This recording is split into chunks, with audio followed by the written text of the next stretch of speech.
دوسرا پردہ ہے سطر، جسم کو ڈھانپ کر رکھنا.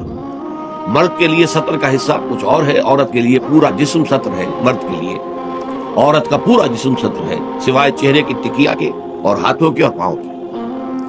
پھر ہے حجاب. اگر مسلمان عورت گھر سے باہر نکلتی ہے یا کہیں گھر کے اندر بھی کوئی نامحرم آتے ہیں تو ان سے پھر چہرے کا پردہ بھی لازم ہے. محرم کون ہے؟ محرم وہ لوگ ہوتے ہیں کہ جن سے کسی بھی حالت میں کبھی بھی نکاح کا کوئی امکان نہ ہو. باپ سب سے بڑا محرم ہے. ظاہر بات ہے کہ کچھ بھی ہو جائے بیٹی کا اور باپ کا نکاح نہیں ہو سکتا. بھائی ابدی محرم ہے، اس کے درمیان ان دونوں کے بہن بھائی کے درمیان رشتہ نہیں ہو سکتا. البتہ ایک شکل یہ ہے کہ ایک بہن اس وقت کسی بہنوئی کے گھر میں ہے، لیکن یہ کہ اگر اس بہن کا انتقال ہو جائے تو دوسری بہن سے اس کا نکاح ہو سکتا ہے، لہذا وہ نامحرم شمار ہوگا، وہ محرم نہیں ہوگا. اس حوالے سے وہ جو ابدیات ابدی محرمات ابدیہ ہے وہ ہے محرم، اور ان کے سامنے کھلے چہرے کے ساتھ بھی عورت نہیں آ سکتی.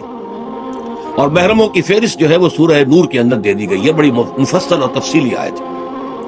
اور چوتھا پردہ یہ ہے کہ معاشرہ غیر مخلوط ہو، مرد و زن کے مابین اختلاط نہ ہو، مخلوط مجالس نہ ہو، دفتروں میں مل جل کر کام نہ کیا جا رہا ہو اور کہیں کہیں کارخانے میں شانہ بشانہ کھڑے ہو کر کام نہ کیا جا رہا ہو. نہیں، یہ معاملہ غلط ہے، بلکہ سیگریگیٹڈ سوسائٹی.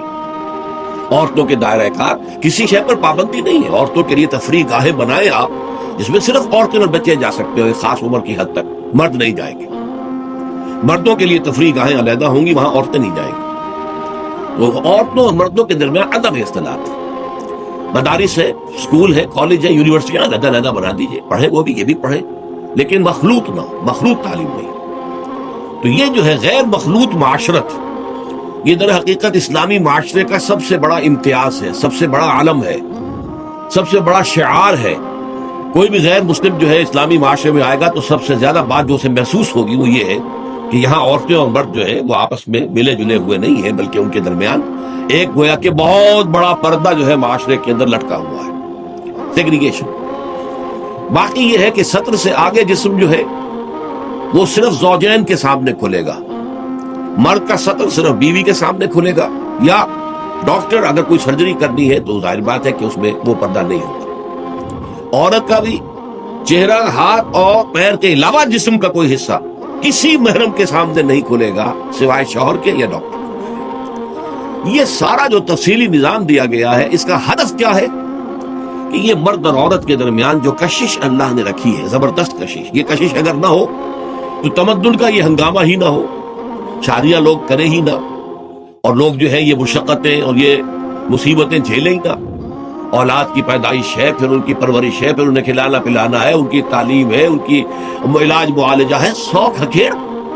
یہ سارا انسان کیوں برداشت کرتا ہے کہ جنسی جذبہ بہت زوردار اللہ تعالیٰ نے انسانوں میں رکھ دیا.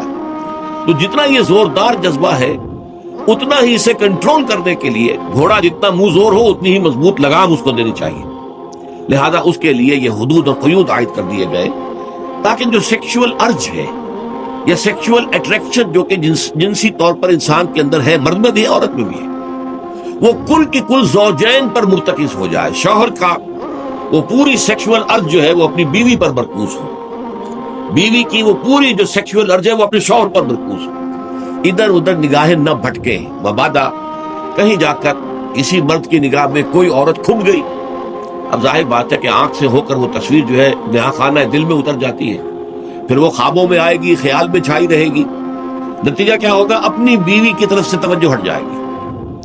وہ جو بانڈ آف لو ہے اور باہمی اٹینشن ہے ایک دوسرے کی طرف شوہر اور بیوی کی، وہ کم ہو جائے گا. اور اس کا نتیجہ کیا نکلے گا کہ خاندان کا ادارہ کمزور ہو جائے گا، جس سے کہ اسلام چاہتا ہے کہ بہت مضبوط ادارہ ہو. اس لیے یہ ساری قدغنیں ہیں، یہ سارے ضوابط ہیں، یہ قواعد ہیں، بلکہ اسلامی معاشرے کا جیسا کہ میں نے عرض کیا ہے یہ سب سے نمایاں وصف ہے کہ یہاں مرد و زن کا اختلاط نہیں، کوئی فری انٹر مکسنگ نہیں.